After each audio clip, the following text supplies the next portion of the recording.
Hey, David, how's it going, man? Hey Sean, how's it going? We're They did, here. they did This not is want us to broadcast this tonight because this is the sixth attempt to get this live. It has taken for this to go through. So, huge apologies to you guys for being on standby. Huge apologies to the viewers for being on standby for this, but it is such important information. The whole evening's program now is running 30 minutes behind, so we'll have to give the other guests heads up. So, without any further ado, you guys know David Whitehead. He's been on here multiple times, really well researched in various topics, including cults, the occult, uh, deviant behavior in Hollywood, trafficking. And I have actually watched programs on Scientology and I've seen Mike in action. So thank you very much for coming on, Mike. Really appreciate it. Hi, Sean. Hi, David. Nice to be here. Finally. Finally, yes. nice to meet you, So, Mike. so I'll let David segue in with a little introduction then before we start the questions for Mike. Sure. Well, first of all, thanks for bringing me on here, Sean. Really appreciate it. This is an honor. Mike, I've been following you for some time and I'm really happy to have this opportunity to ask you some questions and chat with you, and happy to be on this platform. I'm just a independent researcher, curious about these subjects. And I produced a series a couple of years ago on cults called Cults of Death and Power, where I looked at all types of different cults, starting in California. Something's going on in California. I don't know what's going on over there. And then going into different parts of the world, going into the ancient world, looking at a lot of current events and different structures and things that we see from the framework of what I learned from researching different cults and comparative religion, mythology, etc. So I'm just a curious person. I want to know what the truth is, and that's my mission. So I'm looking forward to this conversation. And you're a very level-headed person. So you got all these crazies going into these conspiracy theories, but I think what really resonates with the viewers is where you draw the line. So all your links will be in the description box below, and yours as well, Mike. And I urge the viewers to please support the work both of these guys are doing. Mike, do you want to introduce yourself to the viewers, please? Sure. My name is Mike Rinder. I was raised in the Church of Scientology and ended up devoting my life, or the first part of my life at least, to being a full-time staff member, actually a C organization member in Scientology. And, I rose in the ranks in Scientology to become the international spokesperson of Scientology. I was on the board of the Church of Scientology International. I was also the head of the Office of Special Affairs. I left in 2007, or I escaped in 2007. And since about 2009, I have been doing everything I possibly can to tell the truth about what really goes on inside the inner sanctum of Scientology. And where were you in life? How old were you? What was your worldview when you first became interested in Scientology? Sean, I was 6 or 5, and my parents got involved in Australia. Hubbard went there to deliver some lectures. Our next door neighbor, as a matter of fact, went from my hometown of Adelaide to Melbourne to see Hubbard do these lectures, and came home with these great stories of the prodigal L. Ron Hubbard. And that's what caused my parents initially to have an interest and get involved. And then I was really raised in what became a Scientology household, operating on the principles of Scientology, which laid out by the founder of Scientology, L. Ron Hubbard. And when I say the principles of Scientology, I mean Hubbard wrote about everything. He was a prolific writer on the subject of Scientology. He delivered thousands of lectures, and his words are considered to be, in Scientology, the word of God. And so he covered sort of everything. Like this guy had an opinion and an expertise, at least self-proclaimed expertise, on everything. So sort of every aspect of your life is in some ways covered by, well, what does Ron say? Ron is the name that Scientologists sort of use reverentially for Hubbard. And there is a sort of a saying in Scientology, amongst Scientologists, if you don't know what to do, ask yourself, what would Ron do? So my entire life was bound up in the idea that the answers to every problem, the answers to everything about your existence, about the survival of mankind, the future of the planet, et cetera, all the way down to how do you wash windows, was to be found in the words of L. Ron Hubbard. Do you have a question, David? Well, I firstly just wanted to say that from my research on different cults, and this was what fascinated me, was that we've got different types of ideologies that are classified as cults. And the big questions that people ask are, how do you differentiate between a cult or a religion or just a philosophy? And I think your story, Mike, is what really helps people understand how to differentiate that. Because would you agree with me that a lot of the cults, including Scientology, will have a dose of truth mixed into it, or something that appeals to people at the very least?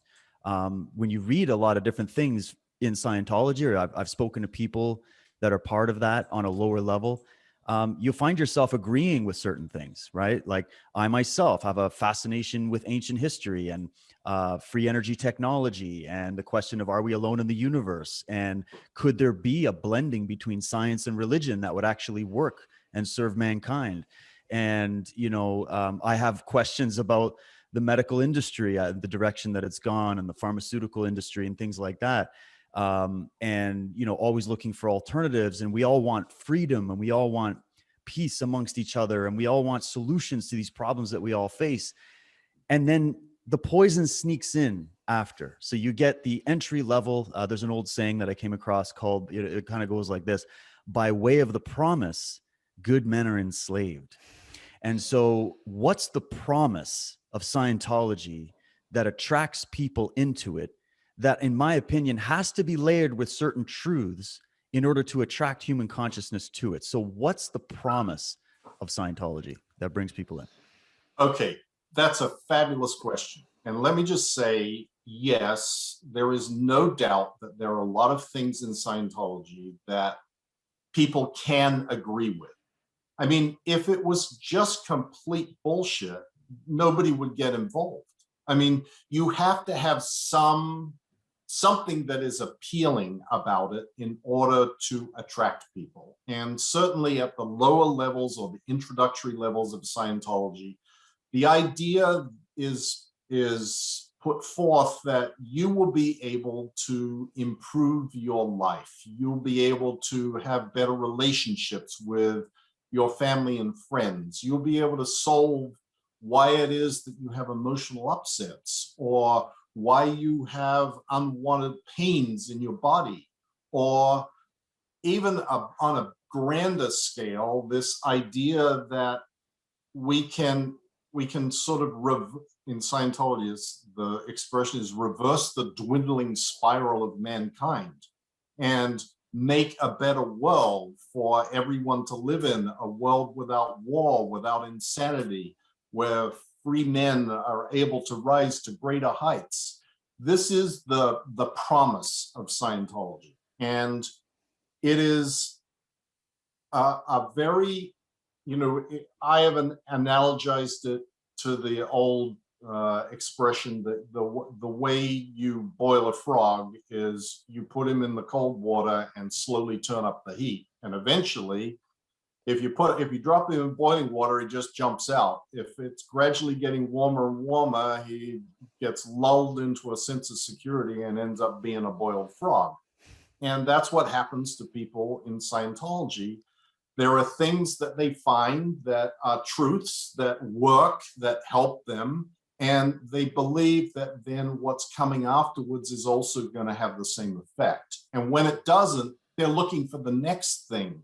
Oh, Well, this didn't exactly accomplish what I hoped, but maybe the next one will, because there's always the hope that this promise of eternal spiritual freedom and enlightenment is just around the corner. The next thing will bring that into full realization.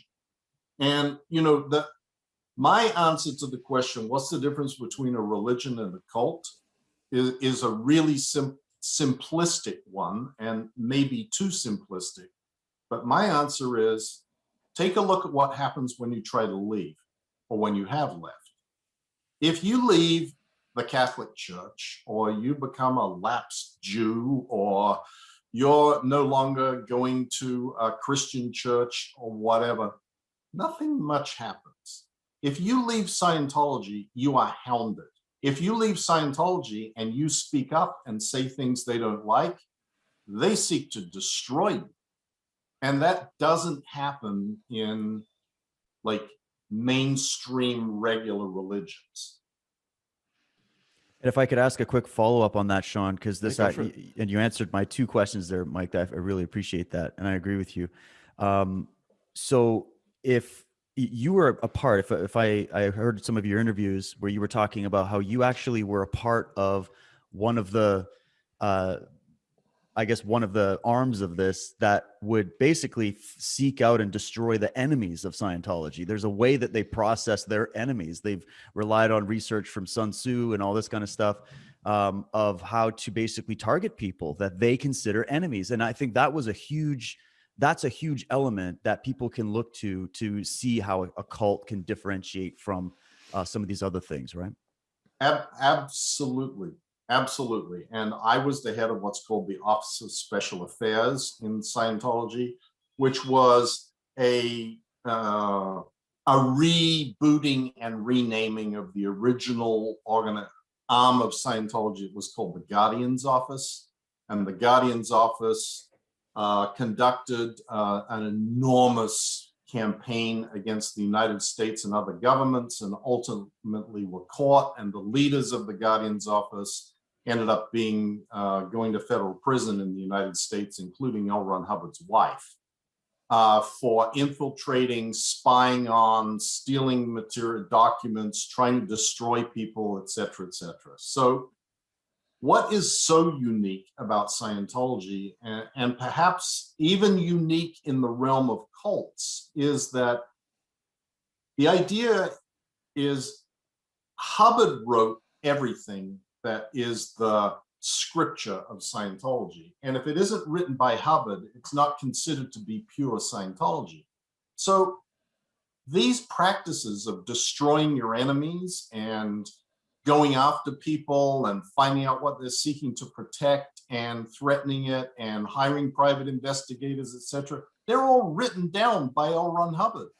They are actually the policies of Scientology. They are contained in his writings, and though they didn't used to be publicly available with the advent of the internet, they are widely available now. I mean, I have a blog, and I have all of these things on my blog of Hubbard describing, here is how you go about destroying someone who is saying something that we don't like about Scientology. And there is another aspect to this, which I think also goes along with every cult, and perhaps also with a lot of religions, but the idea of us versus them, that we are the only people who have the true faith, the true beliefs, the true answers. In Scientology, you say, we have the technology, and the technology is the writings of L. Ron Hubbard that tell you how to conduct your life and how to save the planet. That everybody else is ignorant. Everybody else is uninformed at best and intent upon the destruction of mankind at worst. And that creates an end justifies the means mindset that becomes very dangerous. You believe that the survival of Scientology and the well-being of Scientology is the single most important thing on earth. It is what will allow the world to survive, what will allow every man, woman, and child on earth to attain spiritual freedom. So the actions that are taken to seek to destroy people who are designated as enemies of Scientology are very well justified. I mean, it was very well justified in my head when I was doing it. These people are seeking the destruction of mankind. I'm doing something that is saving mankind from these horrible people.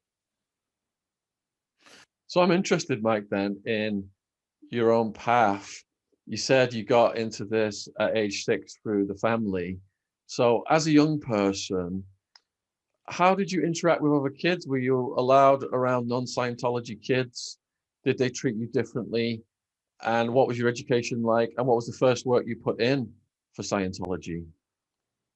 Okay, well, when I was growing up, I was in Australia, and that was in the 1960s. And in Australia at that time, Scientology was effectively banned based on an inquiry, government inquiry in the state of Victoria. And so there were very few Scientologists in Adelaide, where I grew up.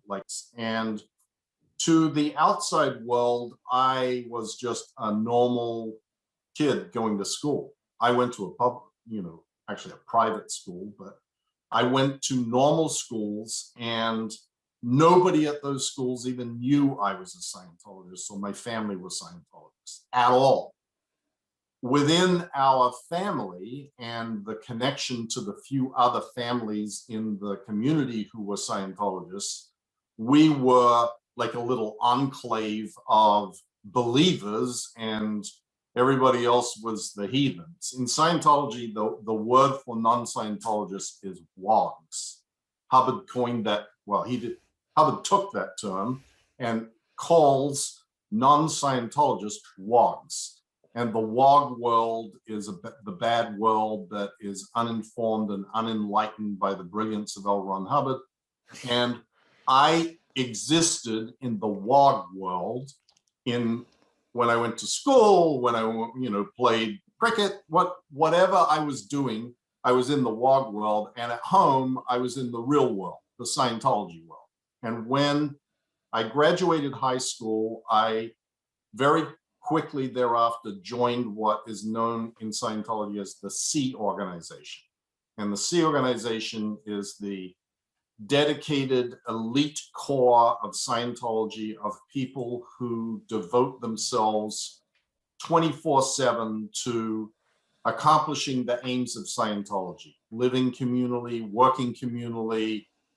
You sign a billion-year contract to commit yourself to eternity in achieving the aims of Scientology, because Scientologists believe that you live lifetime after lifetime, your spirit departs this body and will take on a new one that you've lived for millions of years before, and you'll go on for millions of years in the future, and that you will devote the entirety, the eternity of your future to the achieving these aims of Scientology. So when I was— Sorry, Mike, sorry to jump in, but Yeah. it's actually a billion-year contract? Like, that's not hyperbole. That's— No, billion with a B. Oh my And yeah, I mean, you can see, David, you can see I've got it on a number of places on my blog, and you can just Google Sea Org contract and it'll come up. And, obviously that's not an enforceable legal contract. I mean, you can't, you'd look like a complete idiot walking into court saying, this guy signed a billion-year contract and he violated his contract. But it has, perhaps a more powerful enforcement method than the court system, which is the Scientology system. The idea that you should never break that agreement and turn against the group that is the group saving mankind is a way more powerful control mechanism than the threat of a court order. So yeah, it's 1 billion years. And that is a sort of an indicator of the level of commitment that is required and expected of people who are at the top echelon of Scientology. You are a dyed-in-the-wool true believer. And the entire senior echelon of Scientology is composed of members of the Sea organization. Wow, go for it, David. You ask him a question and I'll ask him one after that. We'll take turns. That sounds good. This is like a tag team. I'm in. Okay. So my next question, you just said it a little moment ago about living communally. I've done a lot of research on different political systems, economic systems. I have a deep interest in that. And I was always curious about, I went into a segment on my series about what I was calling political cults, right? You think of like Mao Zedong, Pol Pot, Hitler, Stalin, the whole gang, maybe even some people that are alive today. But anyways, and I was thinking, if a cult they have to have an operating system that's going to attract the members, keep them in line, keep them engaged. Would you say that system is like a centrally planned economy kind of structure, or a centrally planned, almost like communistic type structure, where you have the central authority of the L. Ron Hubbard team and the directors and everything, and then they dictate down? So it'd be like a compartmentalized, pyramidal type structure with a central controlled, centrally planned, communal based ideology. Does that sound about right? Yes, that's absolutely right, David. I don't want you to get the idea, though, that the members of the Sea organization, or the top of that pyramid hierarchy, are the majority. The majority are the people at the bottom. And Scientology, this pyramid, has these senior echelons of Scientology are Sea Org members. And then around the world, there are various Scientology organizations. And those organizations, for the most part, are manned, staffed by people who are called Scientology staff members. And they sign a 5-year contract. And they commit themselves to 5 years for the benefit or to work in the local Scientology church, for a better word. They call it an organization, or orgs, Scientology orgs. And below that are the people that give the money, the parishioners of Scientology, the people who are out in the world working day to day, or inheriting money, or being a film star, or whatever it is that they do, who come into Scientology organizations and hand over their money in exchange for, in some cases, services that are provided by Scientology, and in other cases, just straight up, here's some money to forward the aims of Scientology. So the pyramid is like large at the bottom, with people who haven't signed any contract. They are only committed to the ideology of Scientology. And then you have the next level, which is the staff of the local Scientology organizations around the world. And then you have the very top, which is the Sea organization, and that's the only place where you have communal living and everything is provided for you, your healthcare, your clothes, your food, your shelter, everything. Sea Org members get paid basically nothing. They don't earn a regular wage, because the idea is that they have no need for a regular wage, because everything's being provided by the Sea Org. Of course, the big downside to that is it leaves you in a position of having nothing. So it's one of the things that holds people in and prevents them from leaving the Sea organization, is the fact that they don't have any money. A bunch of them don't have driver's licenses. They don't have bank accounts. They are like completely shut off from the world, operating in a cocoon or a bubble of Scientology Sea organization, And the outside world is presented as a horribly scary place where you're likely to shrivel up and die very quickly if you leave the protection of the Sea Organization. So to rise up to become the head of external threats for the Church of Scientology must have took considerable time. What was your entry-level position, and how many different levels did you have to go through to get to there?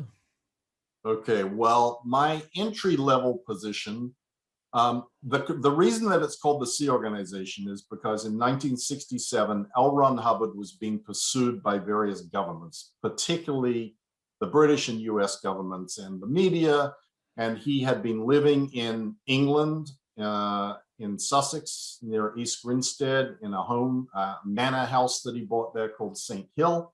And he decided that the climate was getting too hot and he was going to go buy a boat and sail around in the ocean where he was outside the purview of governmental agencies. Because once you're in international waters, you're pretty much home free.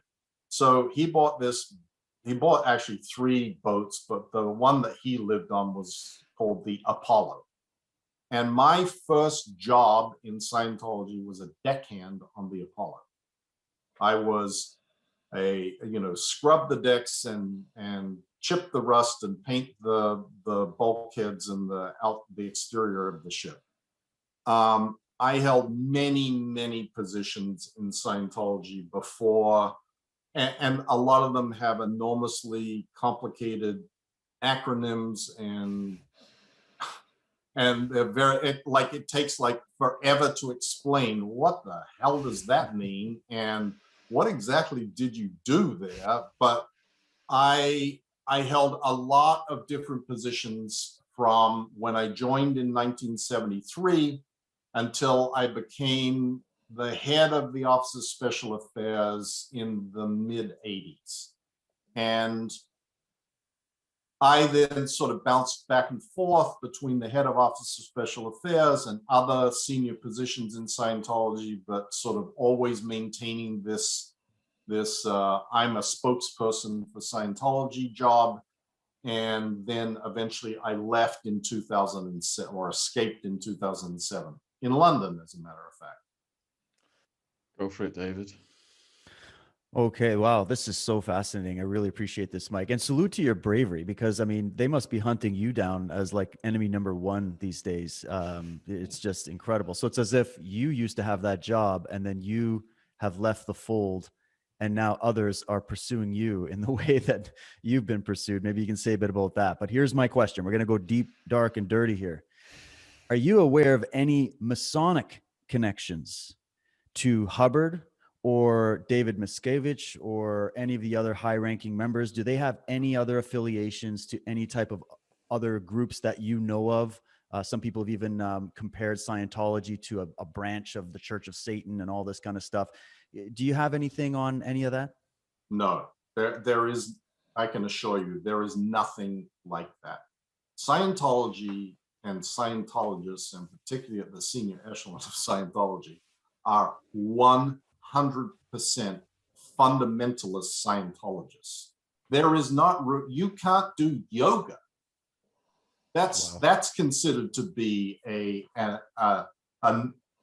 called a squirrel practice, a practice that is not 100% conforming. There are certain books you're not supposed to read. You're not allowed to watch TV.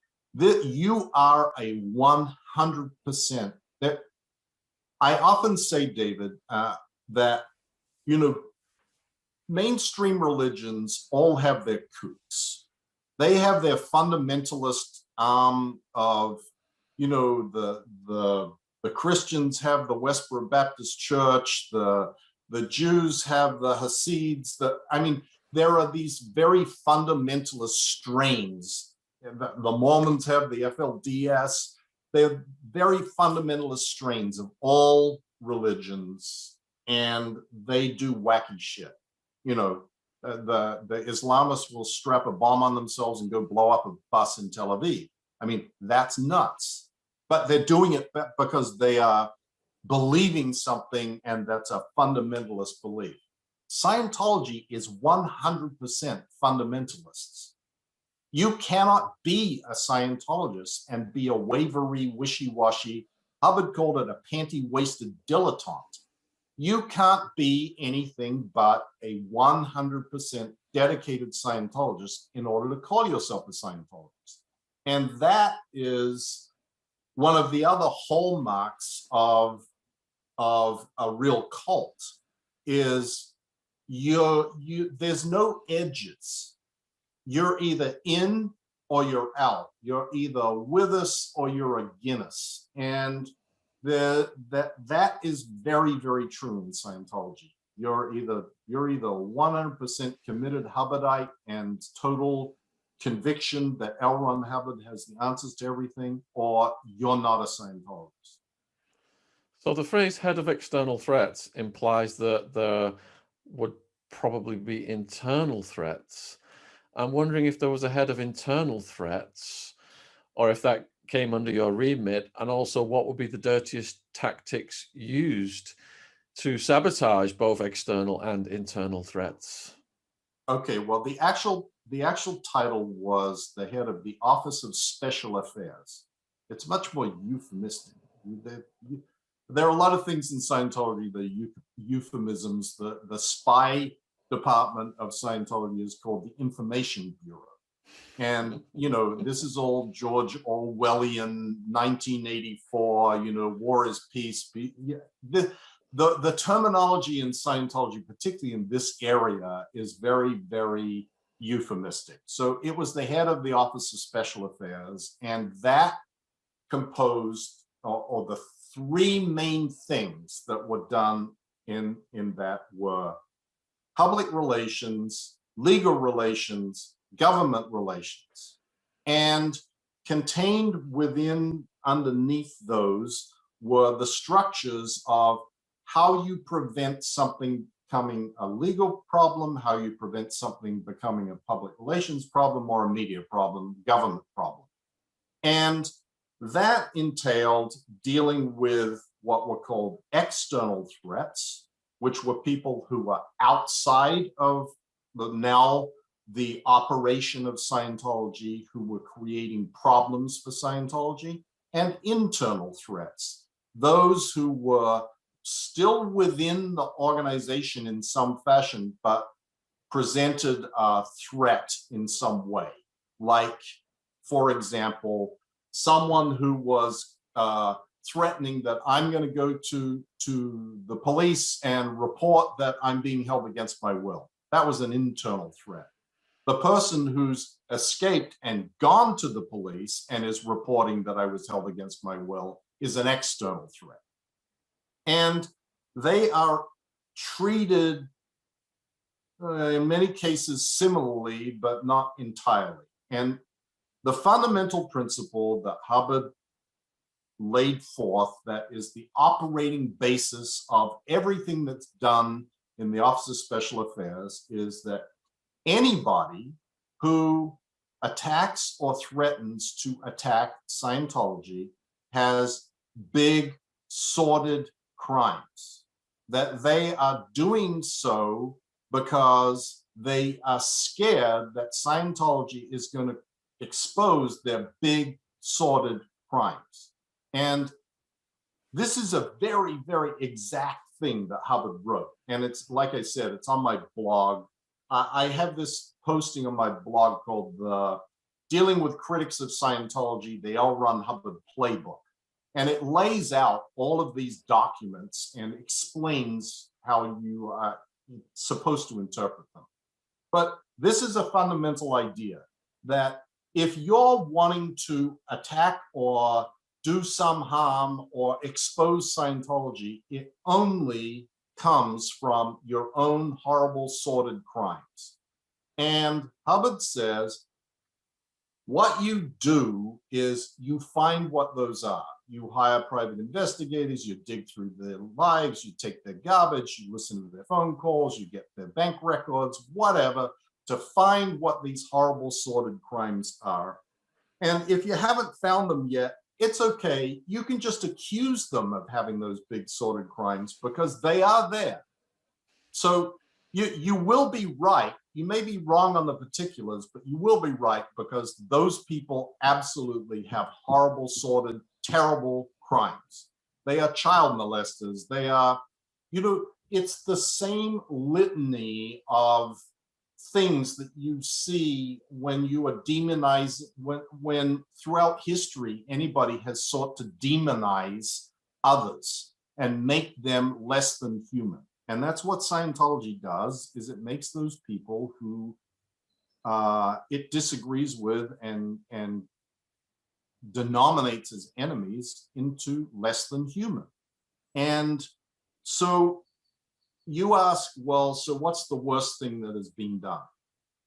I don't know. It sort of depends on who you are, because part of the technology of L. Ron Hubbard is to find out what you are seeking to protect and threaten that. So if it's your job, it's to get you threaten your job. And if you don't acquiesce to the threat, to actually get you fired. If it's your family, it's to threaten your family or threaten your relationships with your family. And if you don't accede to the threat, then cause the rift in the family. So it's, there were people who had a particular affection for cats. So if they were speaking out against Scientology, the animal services would be called on them to come and take away their cats with reports that they had, they were keeping like 50 cats in a underground shelter and not feeding them. It depends on what it is that's important to you, and that's a part of the quote technology of L. Ron Hubbard of how you deal with people who are enemies of Scientology. Wow. One thing I've seen a lot is the use of guilt and shame and public pressure, or not public pressure, but like group pressure, right? Like peer pressure within these various cults. How's that used in Scientology? That's the first part. And then the second part, I've heard you characterize the current head of Scientology, David Miscavige, as a sociopath. I wondered if you could comment on that. And do you see that kind of behavior a lot at the top levels of that pyramidal structure? Okay, so the first part is guilt is a massive tool that is used to control people in Scientology.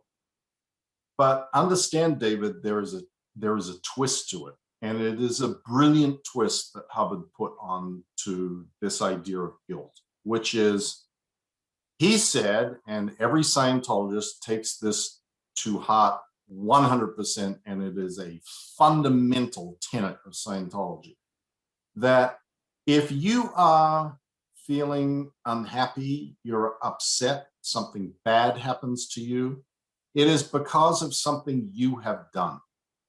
Something that you have done that has caused this to happen to you. And in Scientology, it sort of slangly referred to as, what did you do to pull this in?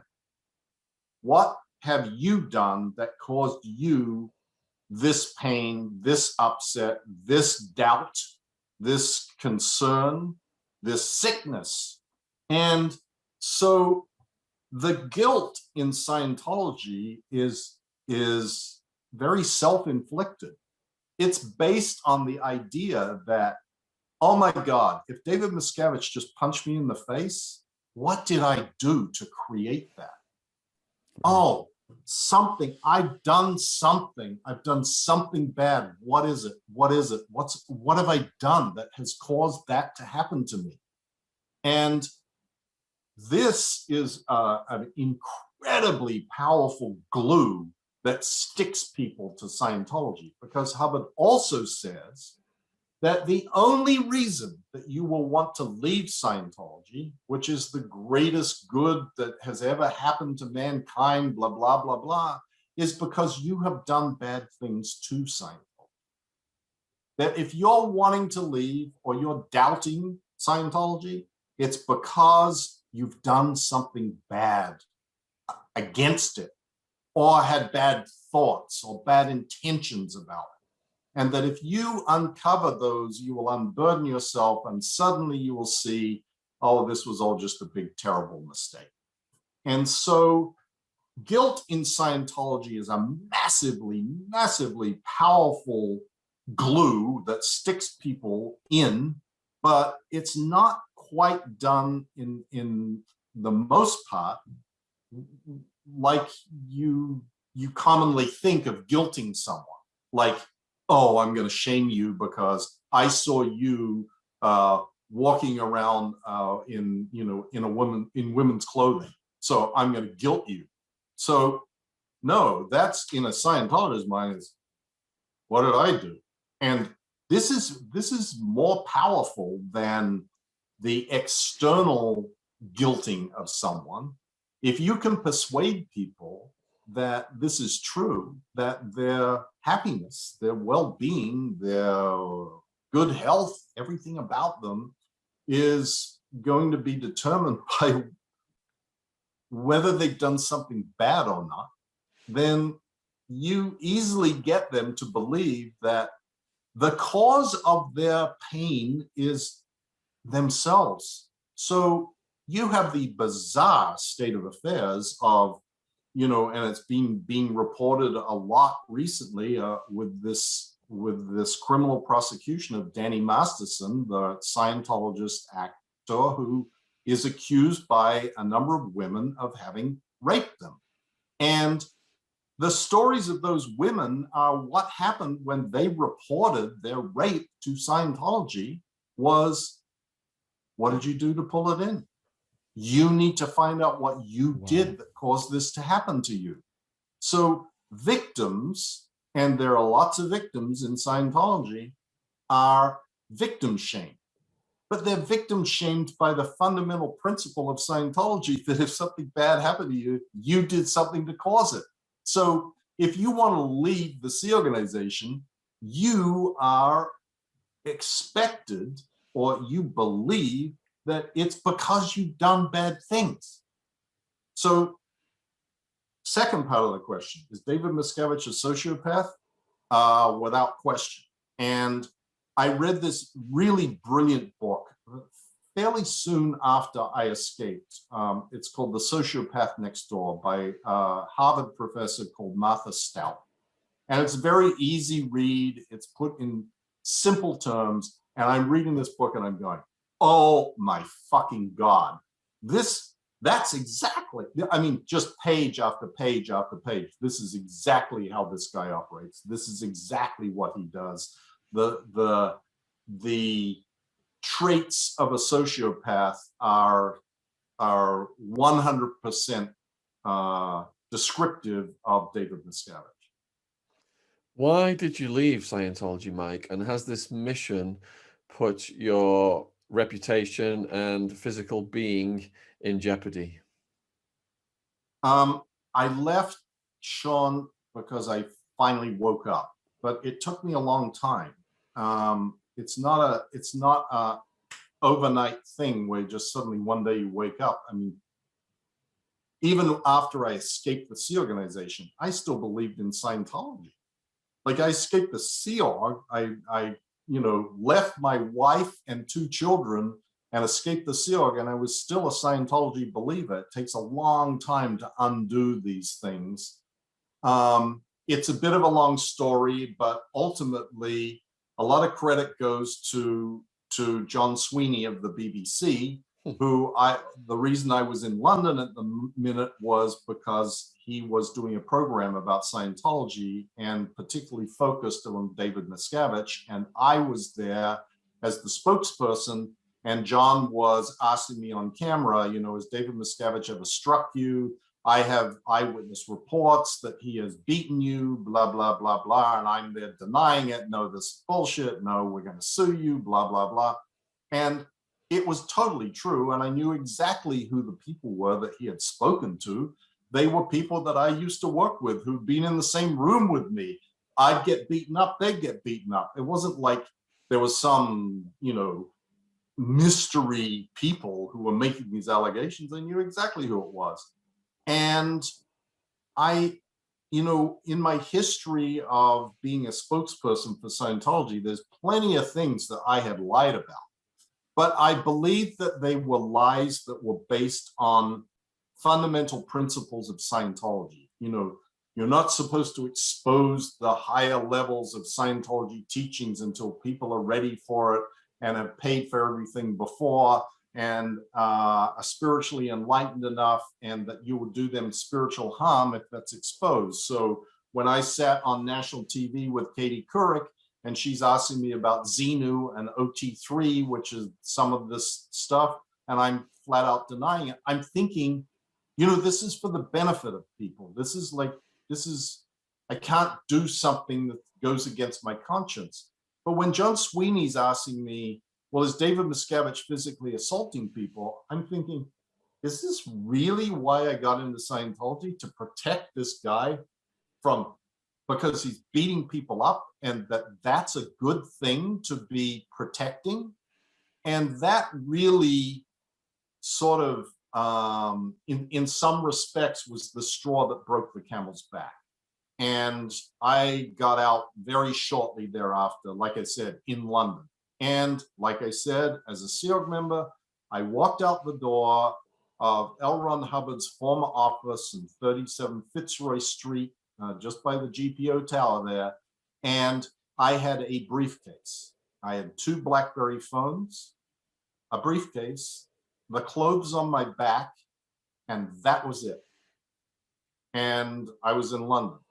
So I didn't know where I was going. I didn't have anywhere to go. I just knew I had to get out, that there was nothing good that was going to happen if I stayed, and that if I didn't get out, then I probably wouldn't be able to get out, just because of the circumstances of, there's a lot that goes into every one of these little stories, but that's the answer to your question.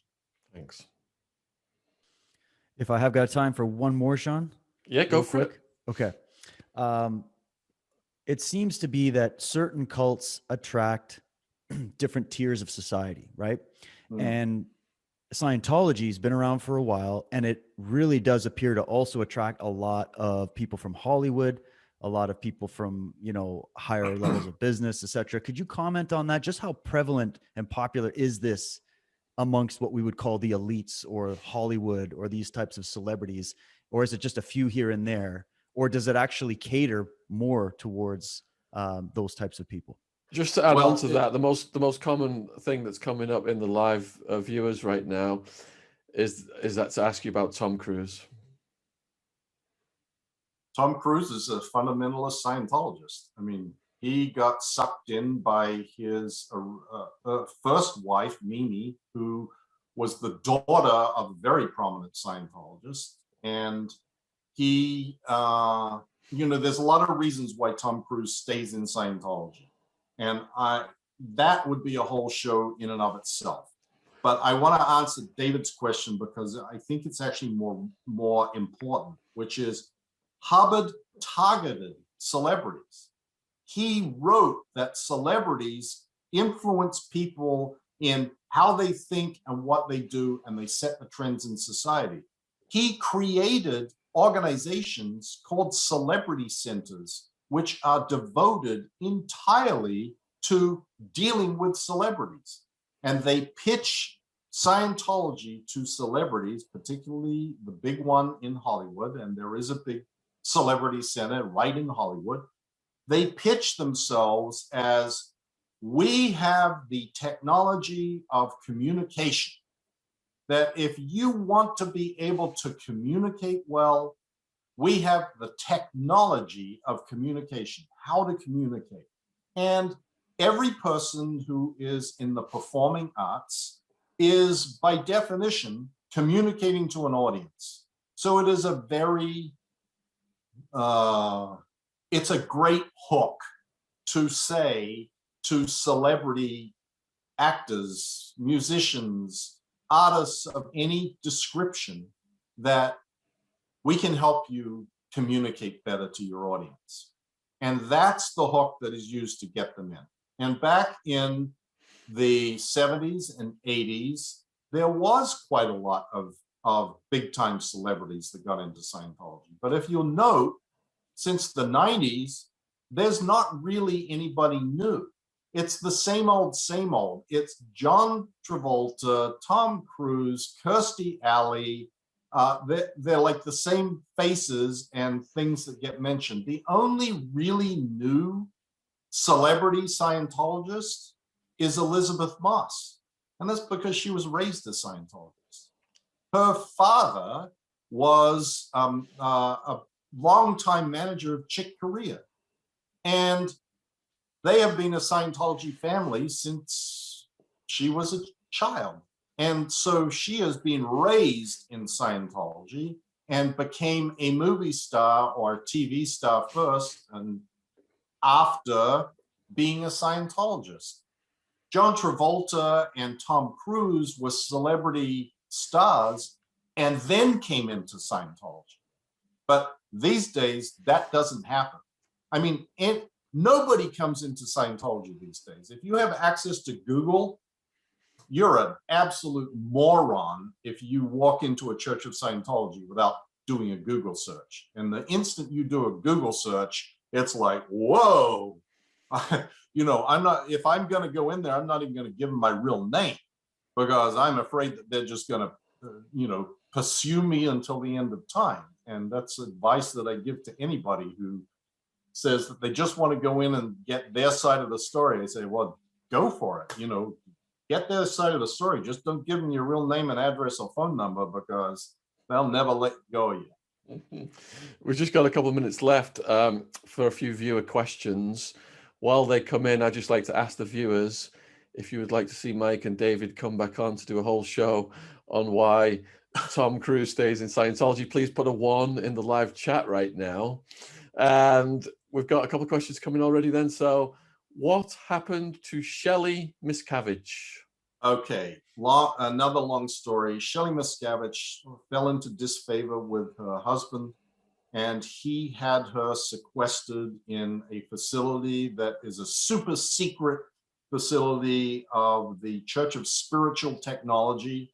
The Church of Spiritual Technology is this organization that is at the top of the hierarchy of Scientology, created by L. Ron Hubbard to preserve his writings and lectures for eternity on etched stainless steel plates buried in vaults in titanium containers filled with argon gas.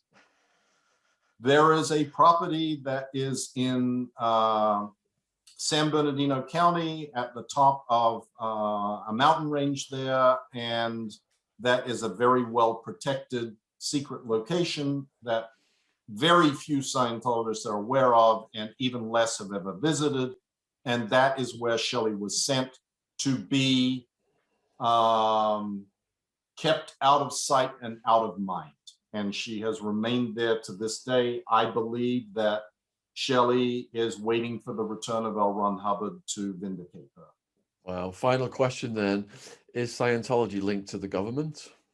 No, not at all. Scientology is very, very anti-government. That was there were two things on earth that L. Ron Hubbard decreed as the enemies of the people. One is psychiatry, and that is way over and above everything and anything. Psychiatry is the evil incarnate that has been evil and destroying mankind for eons.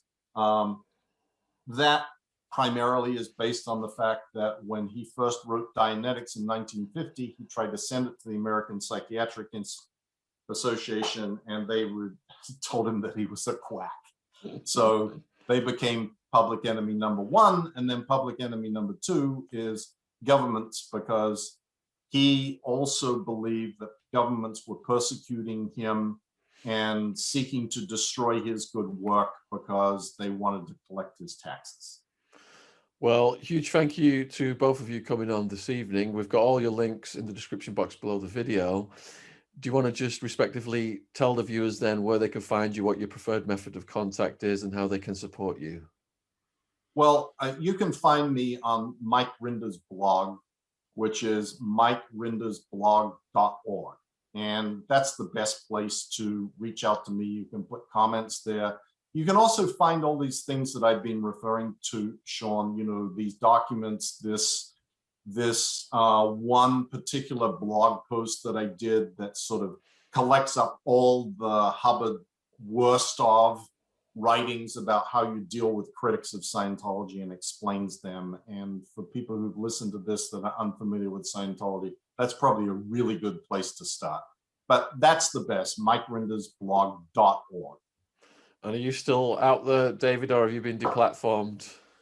I've mostly been deplatforms, but I'm coming through a resurrection process where I'm on all the platforms where they don't ban and censor you.